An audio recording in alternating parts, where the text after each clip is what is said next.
You see here, I have this here nice boat that my daddy passed down from his granddaddy. And I wanted to take you out on it, Charley. Boy, that Jacob Landry, I tell you. Charley is like, that don't impress me much, honey. I used to be a basketball wife living in the hills in Los Angeles. What's up, everybody? This is your girl, Miss Sophia the Diva. I'm back here again for another discussion of OWN's Queen Sugar. We are now in season 3. We're on episode 2, titled of their Sojourn. In this particular episode, Violet receives a business opportunity that she simply cannot refuse. Nova faces a difficult career decision, don't we all when we're creative? Micah, he's really pushing for this public school thing. I don't know why, but maybe he just wants to belong or feel like he's part of his people given everything that's going on. And then Charley is on the hunt to obliterate the Landrys from Louisiana and pay them back for all the evil that they've done. So she's doing a lot of little digging, and we also find out about this Officer Randall a little bit more and what else Charley's been up to. So let's get into it. Of course, when we last left off, Ralph Angel is dealing with a very painful revelation that Blue is biologically not his, but of course he says it doesn't change anything. Now, before I get into all the other subject matters, let's talk about this Darla, Blue, Ralph Angel family dynamic. Ralph Angel is doing the best he can as a single father to raise this child. His heart is broken. He knows this little boy isn't his, but he loves him. Now, it's my understanding, because as I said in the previous video, I fell off from watching, but it's from my understanding that Darla thought it would be in the best interest of the child, and for Ralph Angel, she thought it would be in the best interest of Ralph Angel to have a child and heal him from his broken life and all the things he had been through. And I'm just like, what kind of logic does that make?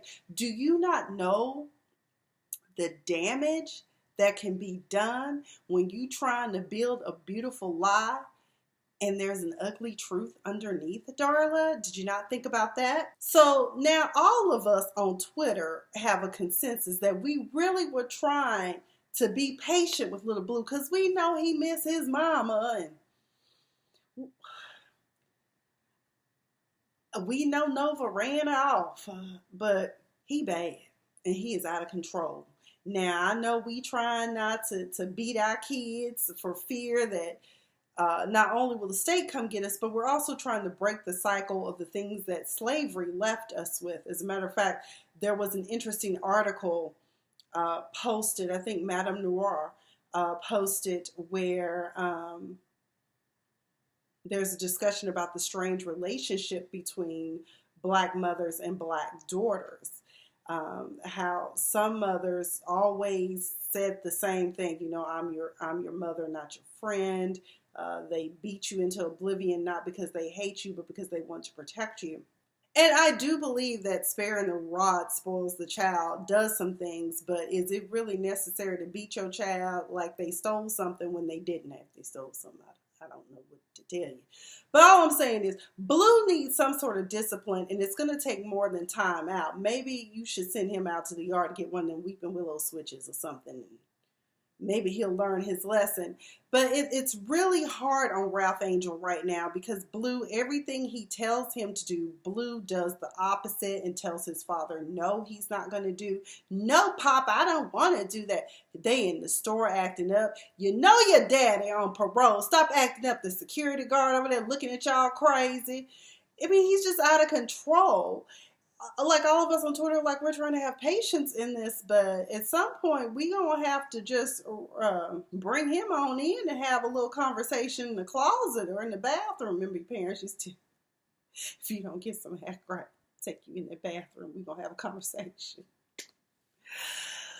But I hope Darla makes an appearance because her son out of control, and I know he misses his mother. It must be painfully hard, but at least she talks to you and at least she's around. So either way, at the end of this episode, we see some sort of reconciliation between father and son, And he says Blue, he basically says that Blue isn't a bad child. You just need to learn how to listen. And so hopefully in the next coming episodes, Blue gets some act right. Because otherwise we all asking Ava and Am, can they please not spare the rod any longer? Okay. Aunt Vi's business proposition is a big undertaking. As you know, Aunt Vi has been diagnosed with lupus. That is an inflammation of the tissues surrounding typically the major organs. And I mean all of the major organs. You never know which one it's going to attack. So she's in the grocery store. I guess she did an order in the local grocery store, and the manager is telling her he wants to put her stuff front and center on the display that will get the most traffic, and it'll be up there for everyone to see because her pie sold out so fast. And he asked her, could she double the order? She says yes. However, Aunt Vi nerves be working, you know, honey. The pie tins ain't coming on time. Where's my stuff? Hollywood's excited because he got this settlement check and he ready to spend it. It's just burning in his pocket. He ready to take her out, and they go out and just burn down the town. But she's like, I got to handle my business. The oven isn't working in her house. It's failed. Her assistant Rhonda is telling her maybe we should call Miss Effie down to the church now. And Aunt Vi's like, oh God, no. So she goes to the cafe that she works out of, and Clive is not here for it, okay? Clive is like, hell no. And then you got her in here too. That's a liability. I'm on Clive's side with this, but I guess she said it's better to go ahead and do and then ask for forgiveness afterwards. But for liability purposes, if she's not an employee under workers' comp, that's not a good idea, Vibe. But I know you were desperate and they owe you because you've done so much for that cafe and brought so much business and made it functional. So finally, she breaks down and calls on Miss Effie, and Hollywood goes with her down to the little church lady event. And the old lady was like, why should we help you? And da-da-da-da-da. So let's be real. Church folk can't turn down some change as long as it comes from a good place. Okay, Aunt Vi ain't out here selling drugs. She's selling pies. Aunt Vi makes her an offer she can't refuse. Can I please use the church oven? And if you let me use the church oven, I will donate 10% of my profits to the church. Guess what? She says yes. But one of the things I wanted to say is that Aunt Vi knows she has a health issue, but she so desperately wants to be successful. And I know this comes from a place of looking at her friends from high school. If you remember last season, I think it was, where all of her friends are like lawyers and doctors. They moved away from a little small town, and she's still there taking care of her family. And there is nothing wrong with that. But now Aunt Vi is like, all you kids are grown and gone, and y'all can take care of yourselves. It's what about me now? But I'm going to get more into Aunt Vi's, the finished product, so to speak, towards the end. Remy is holding court at the cafe. What is that called? The Yellow Cafe or something like that. And they're still talking about the high schoolers. And of course the old heads are like, that was just disrespectful. They were troublemakers taking a knee. I mean, that's just wrong. And Remy is like, you know, these are dangerous times that we live in, and we need to address these situations. Because here's the thing, Black people, we just can't continue to let certain ignorant ass white folk run around here and tell us that we don't matter and that we are not human and that we should be obliterated from the earth. I'm sick of it because I'm going on a tangent, just gonna warn y'all now. But the whole Roseanne thing, and my friend doesn't agree with me, but honestly, I believe racism is a mental defect. I really do. You have to have some sort of issue in you that makes you believe the delusions that something's wrong with people having color. And especially Black people, they hate us so much, so much. And so we have to take a stand for ourselves. We have to bring attention to these issues because we can't lay down and take it. We've been comfortable. We were comfortable. But the hoods came off a little bit. They were peaking during Obama's presidency. And now with Trump, they just came all the way off. Don't nobody give two fucks about, you know, hiding who they are. So yes, shout out to all the young people out there taking a knee, not standing for the flag. It is not disrespect. It is bringing attention to an issue. Black Lives Matter. Miss Queen Sugar herself, Charley, comes strolling in. Everybody in the cafe is happy except for Remy. He just salty, y'all. He just salty. And I said, I don't understand why. I mean, I get why he doesn't like how she's doing things, but maybe we need to try something new. One follower on Twitter mentioned that perhaps Remy feels this way about how Charley does business because he thinks it's a little bit too cutthroat, and that's just not his speed. And I worry too, will the methods in which Charley is trying to get back at the Landrys, will that really work? Either way, Ralph Angel peeps that there's some tension there. He's like, don't even worry about it, big sis. We gonna go out and kick it, and it's gonna all be on me, okay? So the night that they go out, yeah, Ralph is like, I'm letting it all hang out. Cheers. No more Darla. No more Remy. No more Davis. Let's get this. And so Charley decides to call it an early night, and her car just simply won't start. And I got scared because I was like, oh my God, what if the Landrys like set her up to get like snatched or something? Because, I mean, it's not like people wouldn't know her vehicles or whatever. I mean, she's a wealthy black woman zipping through the streets of, what is this, St. Josephine Parish, or they might have been in New Orleans that night. Either way, Miss Charley meets her a nice Latino man who helps her, and he directs her in where she can go and get her vehicle looked at, and he was going to go get some kicking chicken at his friend's. And I was like, Charley looking like, I want some kicking chicken and a side of you too. How you doing, boo? But they exchange numbers. I mean, these men are throwing themselves at like Jacob want her, and just everybody want Charley. Charley, you know, she giving her pheromones are really working for her, okay? She does let Ralph Angel in on what she's doing, because technically, I guess the Landrys really now own Queen Sugar. Y'all comment down below. I am going to go back and watch over the weekend, by the way, the last few episodes that I missed, because I think it might not even be a few, because I know I haven't watched it since the meal opening. But she does let him in on what's going on. When she does go meet with the Landry dude, she wants to know, why is it that y'all are keeping the prices as is when technically y'all own the meal? And he's like, well, this particular side of the Landry family, we always live up to our end of the bargain. My Twitter friend Tynetta was a little concerned about that. You know, maybe Jacob's just trying to, you know, get on her or whatever and set her up. I think that Charley plays chess, not checkers. And it's like the art of war in some respects. You will hear me talk about the art of war, by the way, if you're new to this channel, a lot, because quite frankly, that's how I live my life, particularly in the business world, because I've had some things happen to me that I just am blindsided by, but that was my poor judgment of thinking that people would do me the way I would do them. So my expectations are high. So that's a harsh lesson I learned. But one thing I learned, you play the game. And one of the ways you play is to pretend inferiority with your enemy and encourage their arrogance. That is the art of war. So I think that's pretty much what it is. Oh snap, video came out of that kindly grandfatherly looking white-haired man at the game. Officer Randall, the very one that traumatized and hurt poor Micah. And I had no idea. I didn't catch it until I realized that Charley is working with someone that's helping get the news out about all the undercover things going on here. Micah is really pushing for public school. He talks to his father about it. And he's like, okay, well, let's see what your mama say. But you know, anytime your mama's going to say no, and she really has your best interest at heart, this is her dream for you.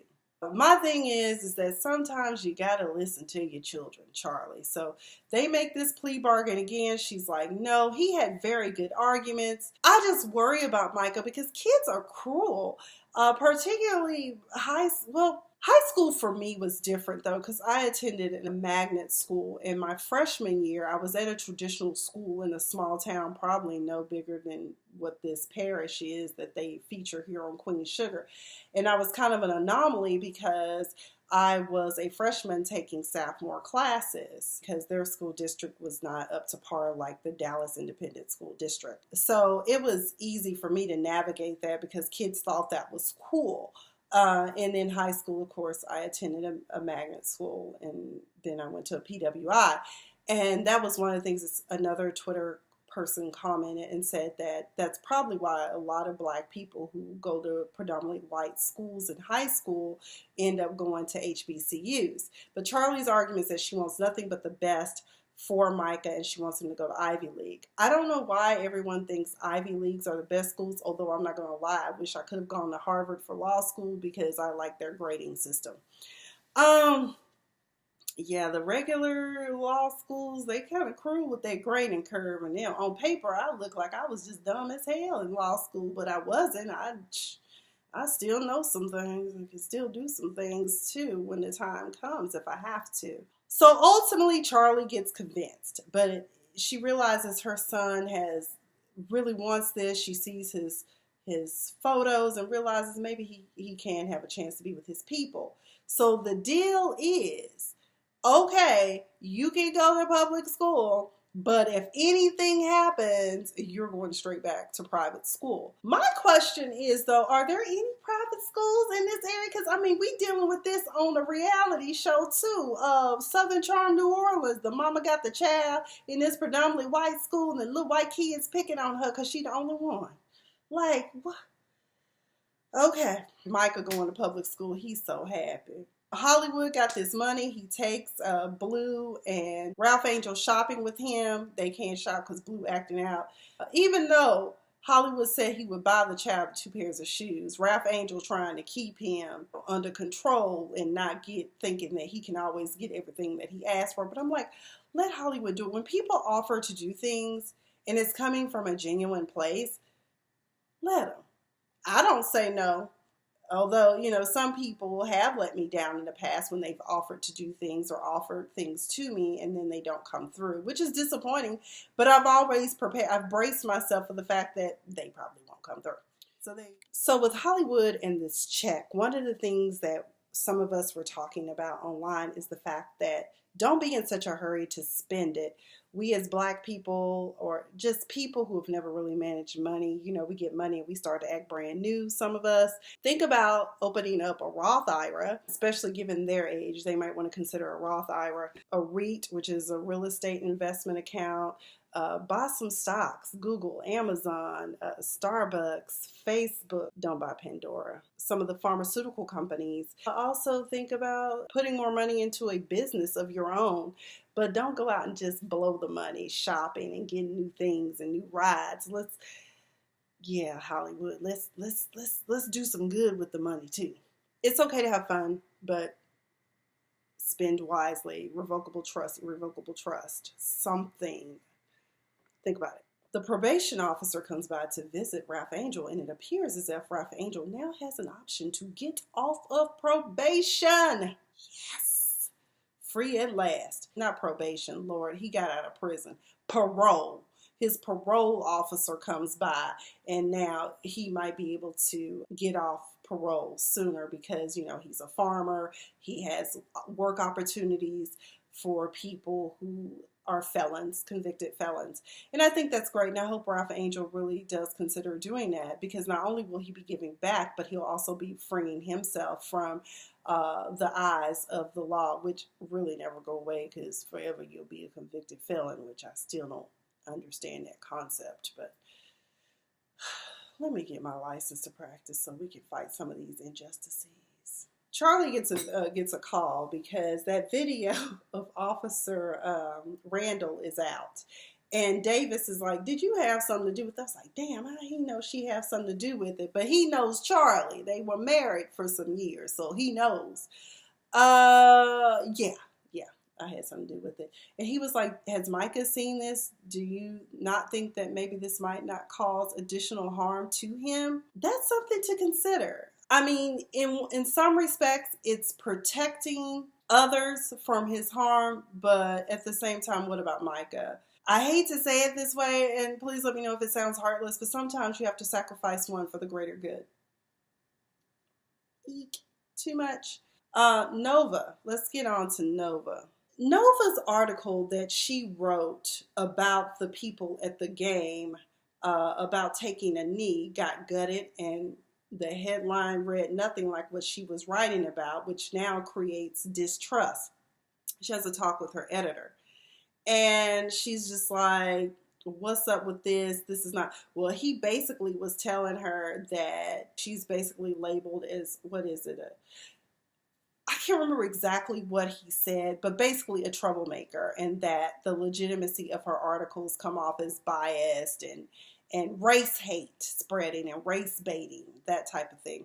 So now she's faced with a dilemma. So her sister circle is over, and I love that little get together, you know, the fresh vegetables, all of that. And some of that's for Aunt Vi, because she's also trying to take care of Aunt Vi and Aunt Vi's diet, given her current circumstances, because lupus can be controlled by diet. But of course, Aunt Vi told her when she came over there that ain't no cooking going to be going on over here. It's going to be takeout. But back to the sister circle, as I call it. She has a great sister circle. I love how one of her friends was like, I'm rooting for I'm like Issa Rae, I'm rooting for everybody that's black. One girl is like, because she's telling him, I'm thinking about quitting the paper. You know, things just aren't going the way that they're going. I need to write this book. You know, but what if it doesn't work out? And then somebody else is like, what if it does? And this is a dilemma that a lot of creative people face, because you know that grinding and doing things that you really don't like doing and have to suck it up and take shit from people you really don't want to take it from, it's a struggle, it's stressful, and it's not healthy. But at the same time, you want to keep your benefits, it's just a dilemma. So she has a dilemma. In the end, Nova decides that effective immediately, I'm no longer going to be part of this paper. So one of your best writers is gone. What the hell do you do? But my thing is, companies do it all the time. They screw over perfectly good workers and then get mad when they leave. Like, that's kind of ass backwards. They didn't treat me right, I stay. Take care of me, I stay.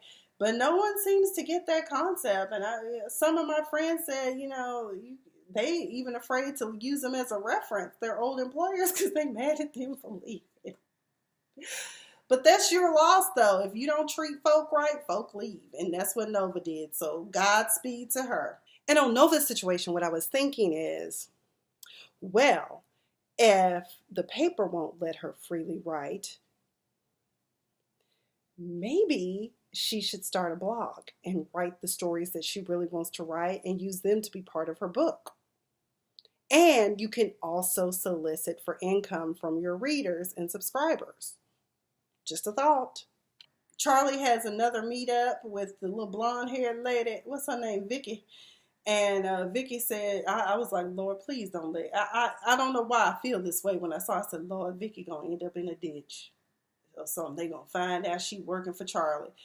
But they find out that Sam Landry has been pretty much running business like that man they say is our president, operating in debt essentially. And from what I glean, it sounds like he needs to file bankruptcy. So, shit. That ain't good for Charley from what I gather. So let's see how that part plays out. Now, finally, let's get to Aunt Vi's pies in the supermarket. I love how this family comes together and supports each other. They fight, but they love hard. They all are gathered there, cameras ready, and they walk, and it's like, where the fuck are the pies?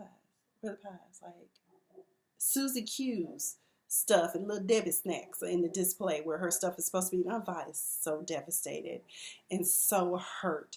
And she calls the little boy over there. She like, say, where's the manager? He's like, he's gone home for the day. What happened to the display? He was like, I don't know, but I can call him if you want me to. And she was like, yeah, do that. But in the meantime, Aunt Vi takes control of the situation and is like, bump this, let's all move, let's do our pies. And she's like, no, don't nobody help me. They're like, no, we're all going to do this together. So everybody starts clearing off the shelves, moving the pies. And then Aunt Vi runs off to try to have a moment to herself. And she was like, it's my little thing. It's my little thing. But it meant something to me. So I was like, yeah, I got emotional doing that part because I know what it feels like to want something to work and it doesn't, or it doesn't go how you planned it in your mind or whatever. Oh God, I'm sorry, Diva Loves. I didn't mean to get emotional, but that part really resonated with me. She says, I'm 59 years old and I don't want to be sidelined and sidetracked anymore. And I'm like, yeah, girl, I feel you. And I'm 41 and I feel you. I feel you totally. It is your time. And Miss I can only play a little bit of it before the damn copyright people come. But this is for you. Here we go. It's my time to rise. It's my time to shine. Hey, Kelly Price, y'all. It's my time to fly. It's my time. It is Aunt Vi's time, y'all. So let's let her reclaim her time. That pretty much concludes this episode of Queen Sugar. I am so sorry I got emotional there towards the end, but when she was doing Tina Lifford, I love her. When she was doing that scene, I was like, I totally feel you, and I know how you feel. Because I hate being underutilized and marginalized and made to feel like I just don't matter. So I feel her. Whew, that was emotional for me. But anywho, that's all I've got for Queen Sugar. If you are new to this channel, please be sure to subscribe. Share your thoughts down below on what you think of the first 2 episodes of Queen Sugar. I definitely do plan to keep up with season 3. Just continue to keep me lifted in prayer because I'm going through a couple of things and I need to make some decisions. I need to make a pimp decision. Anywho, thank you guys for joining me. I have been Miss Afia the Diva. Give me sugar.